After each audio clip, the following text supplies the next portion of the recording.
Shalom, Miss McCoy. Shalom.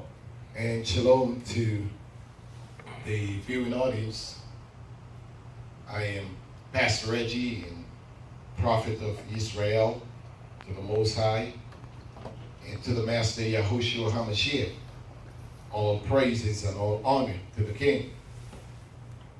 Today I have a message that I want to share with you from the book of Revelation, chapter 20, we are going to start with. And the message today is bound in chains and ready for prison. Bound in chains and ready for prison. Today we see so many of our people, our young people, lots of other young brothers that are on their way on a daily basis to prison, bound in chains, and you see them all the time. The police pull up in the neighborhood. Next thing you know, brothers are handcuffed and taken into the back of the police vehicle and on their way to prison or to the jailhouse. So we want to talk about that today. We want to discuss the effect of that type of lifestyle and where and how it started. Everything that happens spiritually, it comes naturally, it will take place. But spiritual things is always given first, and then natural things follow suit along the way. So today we will take a look at this lifestyle or this way of life that has been picked up around the world, especially here in America. So many people, women, young men,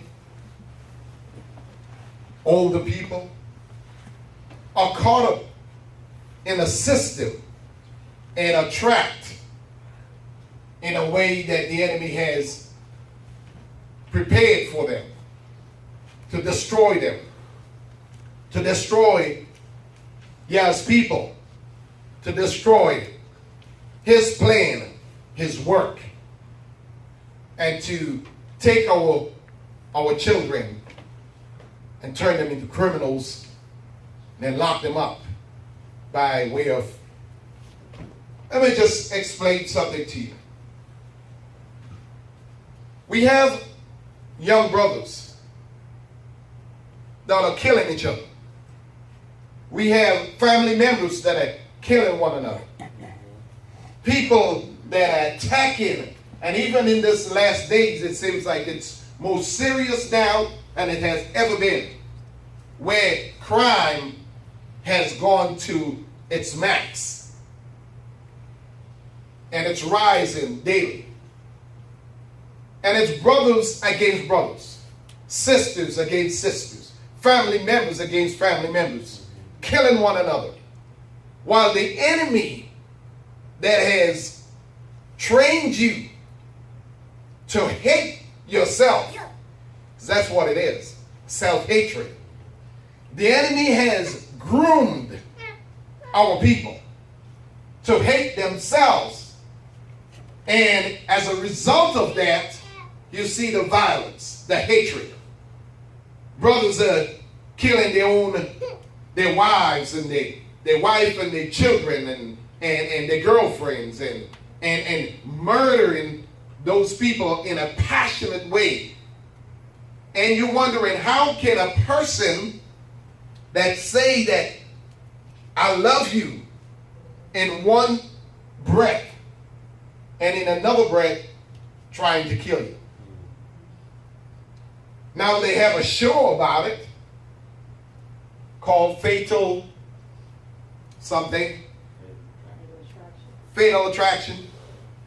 They have another one similar to that, For My Man. So they have all of these programs. Hear what I'm saying? Programs. Which is programming your mind, your spirit, from the television and setting you up for failure by showing you crimes you could commit and even sometimes showing you how you could get away with it. They have a show called Get Away with Murder. How to get away with murder. And they put all of these programs in there. And they teach you how to get away with murder. The games for the children. And again, I try to pay attention because you look at what is happening. PlayStation 4, PlayStation 5. They don't have a 5? They have a 4? Okay.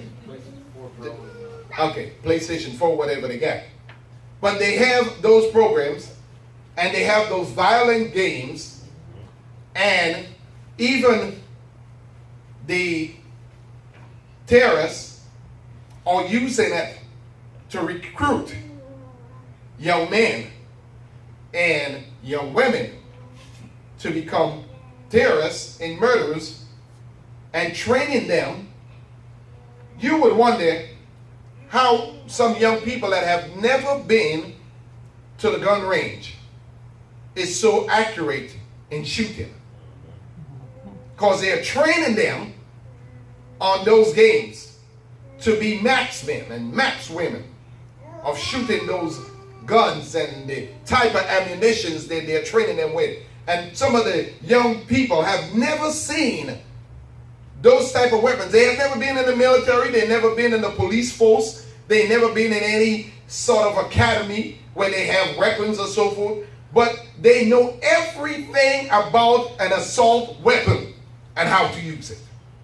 They are skilled in using an assault weapon on those games. They are skilled in shooting multiple people, putting bombs and destroying lives in mass and having mass casualty by the games. Look innocent. It looked very innocent. Oh, it's just a game that the kids are playing. But they are training them and preparing them to become the next Osama bin Laden. They are preparing them to be the next unit bomber. They are preparing them to be the next this and the next that, and training them through the games. Teaching them how to just respect their parents. They have a show on television, which is one of the cartoon shows, but I think it's animated. And it's telling the children not to listen to their parents. Teaching them not to listen to their parents. That your parents don't know what they're talking about, and you have a better knowledge of who you are versus what your parents are trying to hinder you from doing. They're just trying to hold you back and keep you back from living your life. The amount of pornography that is on the shows and the movies and the television and the games, because some of the games got naked women too. And all of that is setting up our people for failure. And then in the end result, you see them bound with chains and heading to prison. So let us look at this scripture here and let's break it down for a minute. Revelation chapter 20. And I saw a messenger coming down from heaven, having the key to the pit of the dead, and a great chain in his hand. And he sees the dragon. He sees the dragon, the serpent of old, who is the devil and Satan, Hasatan, and bound him for 1,000 years.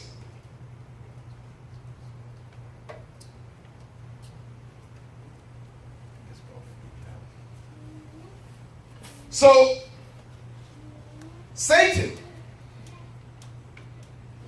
Hasatan,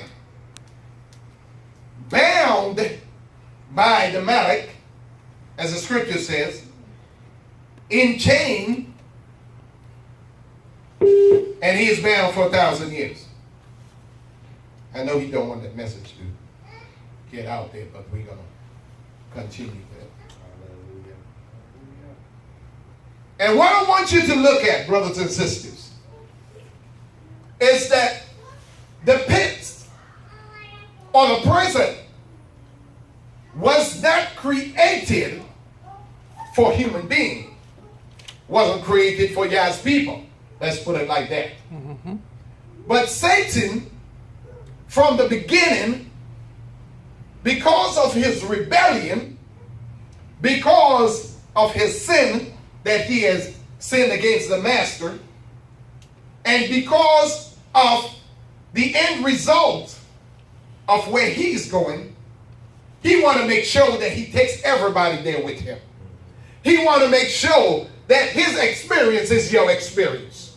He want to make sure that what he is going through, that you will experience the same experience that he is going through. If you notice, there's an assignment for him here. The assignment was that the Malach, the angel, was to take a chain, and this is from the beginning, before man even know about what chain is. Mm-hmm. And that chain is to bound Satan at the end time. But you see, spiritual things go before natural things. So all of that is set up before the foundation of the world. This thing is not just being set up. It's already in place. It's already on the move. So now, the only thing that needs to be is a finished run. So Satan has got to finish his course in order for all of this to come into play. But it's already laid out. And he knows his end game. He knows that he's not coming back with the master. He knows that he don't have no love and he has no opportunity of coming back and being free again. He knows that at the end he's going to be bound. He knows at the end he's going to be destroyed. He knows that. Right. But because he knows that and he already have that in mind, his plan is that I'm going to take as many as possible with me. Right. I am not going to be the only one going to the pit. I am not going to be the only one going to prison. I am not the only one going to be in chains, but I'm going to make sure that the people that you call your own, your set-apart people, I'm going to take them with me. I'm going to destroy as many as possible. I'm going to take them with me. And that's the plan of the enemy. Yes, it sure is. And we don't have to give him any opening. Right. Or any opportunity. Unite together and destroy the work of the adversary. Instead of we fighting one another, while the enemies who set it up is laughing at us. Right. Now, they put us, they know. This is how they set it up. They put us to fight against the strongest and the best among our people. Come on. Mm-hmm.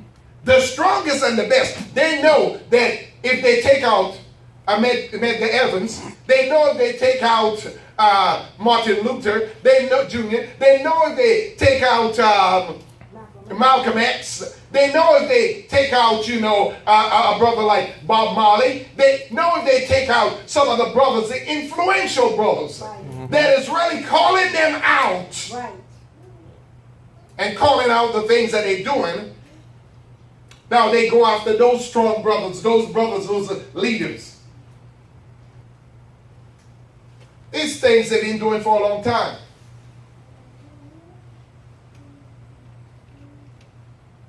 And they've been setting it up. They've been setting it up.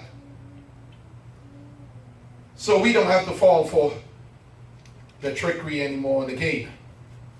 We just got to get set apart. Yes, sir. Verses 3 said, and he threw him into the pit of the deep and shut him up and set a seal on him. Now let me explain that. Let us pause here for a minute. Everything that Satan encounters, he's going to make it your experience. The messenger, the Malak, set a seal over him. Now let me explain the seal. The seal is that he is marked. He is marked, and when others see him, he has no authority or power to deceive the nation after being marked. So he want to make sure that you are marked, which is called the mark of the beast. He want to make sure that you have a number. That's why when brothers go in prison, they give them a number. So they recognize them not by their name, but by their number. Like Satan being sealed, so he want to make sure you sealed. Oh, we going someplace. He was chained, and he want to make sure you are chained. He is going to prison, and he want to make sure you go to prison. That's right. That's right. He is the first one that was assigned to a prison cell, bound for hell. Yes, sir. The first one that ever has been assigned to prison. So he want to make sure that if I'm going to prison, every man else that I can take with me is going to prison. And since that I'm going to be chained, every man else that follow me is going to be chained. And since that I'm going to be marked, everyone else is going to be marked. So I'm going to have a seal upon me. They're going to be sealed. Just like when Cain have killed his brother Abel. So now he been marked. Same way. Because Satan know he's been marked. So he got Cain to fall into, his trap. Now Cain is marked. And anyone that killed him is marked. Oh, this thing been a setup from day one. It's been a setup from day one. Don't think brothers are just going to prison and that is something that the Gentile had schemed up. And they are the one that came up with a plan of prison. No, they didn't come up with a plan of prison. Prison was an assignment that came from heaven to assign Satan into it, to put him there. Oh yeah, prison didn't come from the Gentiles. Prison came from heaven. That we are going to lock you up for 1,000 years. You say, well, the pit is not prison. Well, let's check it out and see whether or not it is prison, where Satan is going. Let's go. And we finish in 3. He said, and sealed, and set a seal on him, so that he should lead the nation no more astray until the 1,000 years were ended. The millennium. And after that, he has to be released for a little while. He is getting a probationary period. So he's going to be free and being on probation only for a little while. So that is the system that the world has adopted. That we are going to free you, but only for a little while. Right. And then we're going to re-arrest you and put you back in prison to serve your term. And you break your probationary period time, then we're going to send you back early. Yes, sir. And you're going to serve out the rest of your time.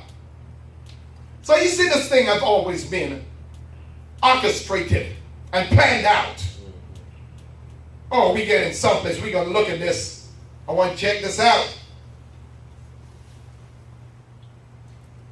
And I saw thrones, and they sat on them, and judgment was given to them, and the lives of those who had been beheaded because of the witness they bore to Yahushua, and because of the word of Elohim, and who did not worship the beast, nor his image, and did not receive his mark upon their foreheads and upon their hands, and they lived and reigned with Messiah for 1,000 years.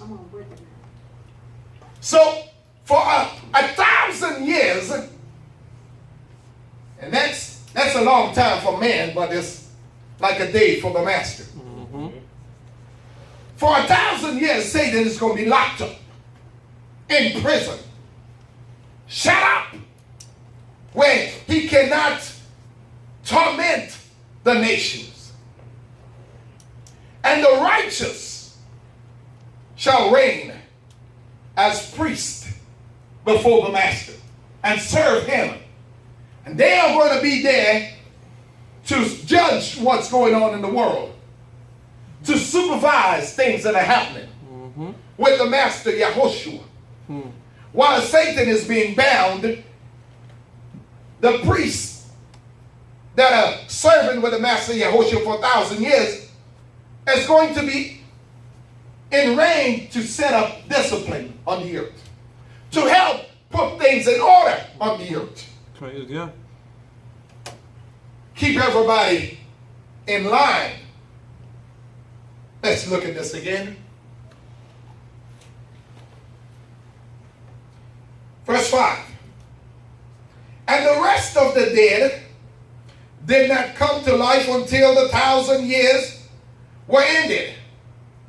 This is the first resurrection. The rest of the dead. Remember last week when I bring a message, I taught you, and I let you know that the whole world, heavens and earth, has different levels, and it's not that the people here that is gone from the earth, does that mean that they don't live again, and does that mean that they are not judged and they're not tested again? They are removed from the presence of the fleshly ones here on earth, but they are placed into the abyss for the day of judgment. Those that are righteous are taken in a place where the master can bring them into a righteous judgment, and they have been chosen already for a set apart day. We're going on with this. Check this out. And he said this is the first resurrection. The first resurrection for whom? For those that have been dead and went down to the grave. Verses 6, he said, and blessed are the set apart is the one having part in the first resurrection. The second death possesses no authority over these, but they shall be priests of Elohim and of Messiah, and shall reign with him 1,000 years. They will be priests and reign with him for 1,000 years. But the second death will not have any power over those that was being caught in the first resurrection. So we are not trying to stay for the second resurrection. We want to make sure that we are accepted in the first resurrection, because those that are alive now and get a chance to live righteously will then be raised up in the first resurrection. Those that did not try as hard. They're going to have a chance, but only if they didn't take the mark of the beast, they're going to have a chance. But it's going to be so hard for them to even make up their mind to do what is right. Yes, sir. Yes, sir. Why not do it now? That's right. Why wait until things get harder to then want to try to make it right? When it's only harder for you because temptation is stronger in your spirit. Sin is stronger, and sin is stronger in your body, in your being. You're talking about sexual immorality now? Well, when that time comes, you'll probably have 100 or 1,000 times feeling more passionate about doing sexual immorality than you could feel it now. You're talking about passion of crime right now? In those days, that means your body will go through a time where crime and sin will rise up in you 1,000 times more. So you will not be as easy to control yourself like you could do it now. See, now the Spirit of the Master is here. Right. And He gives us that freedom. And He gives us that opportunity. But when that time is past, it's going to get so much harder. So much harder to make that decision. Now, when people started venturing out, when you let me just take it that way. When you're a virgin, it's very easy to stay a virgin. It's much easier to remain and being kept. When you never have a drink, it's easier to stay and without becoming drunk because you are not a drinker. You see what I'm saying? You're not drinking, so you're not getting drunk. But the moment time you start breaking those seals, the moment time you break the seal of being chaste, you know, where you are a virgin, you broke that seal, then the desire and the appetite of sex have just come upon you. And if you're not married and you start having multiple partners, then the appetite gets bigger and bigger. And you just want to have more multiple partners. Now when you start smoking a cigarette and you have 1 or 2 draws, and then you go back the next day to have another draw, the urge of smoking just gets more and more, and your curiosity becomes more. Anything that you're doing, and you get a first taste of it, and you taste to like it. Now, some people will get a first taste of something, and it's a very rare occasion where they are not addicted to it, and they go like, I don't like that. I'm not going to try that no more. But for most cases, people start trying something, they like it, and then they want to try it again. And then they thought about it, man, well, it's an acquired taste, but I like it, I can work with it. So they keep on going, and before you know it, they're hooked. Yes, sir. But for somebody that has been watching their spirit, Right. watching their life, Yes, sir. examining everything they're doing, Right. checking out how they're living, it's not so easy to convince them to do what is wrong. That's right. Because they will let you know, I got some boundaries here. Right. And I'm not going to cross those boundaries. But the moment time you cross the boundary, oh yeah. Let me tell you how the enemy plays the game. Because he played better than anybody else. And that's why when I go on a job, I tell the people right there and then, I don't work on Shabbat. Now the moment time they get you to compromise that first day, Right. or you hooked, No, not.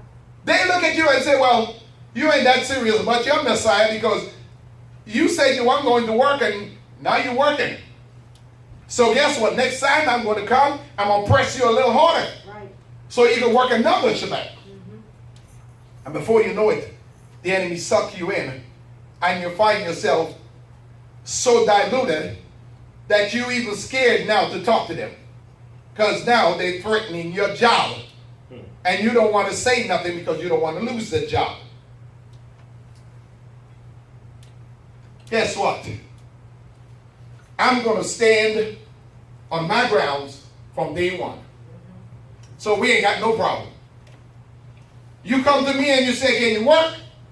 No, I can't. Well, you ain't got nothing doing. That's the point. I'm not going to do nothing for you.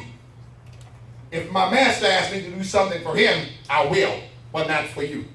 You catch my drift? Keep on walking. Well, I don't know if I can keep you from continue working on this job. Well, I don't know if I want to continue working for you. Because just as you need me, just as I need you, you need me. Right. So guess what? And the money that you're paying me don't belong to you in the first place. Right. So you threatening me, my master is the one that controls everything.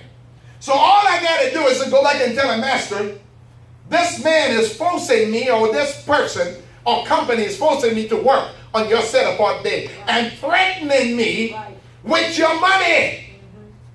Oh, see how fast they lose it. Yes, sir. See how he'll handle that. That's if you're righteous. Yes, sir.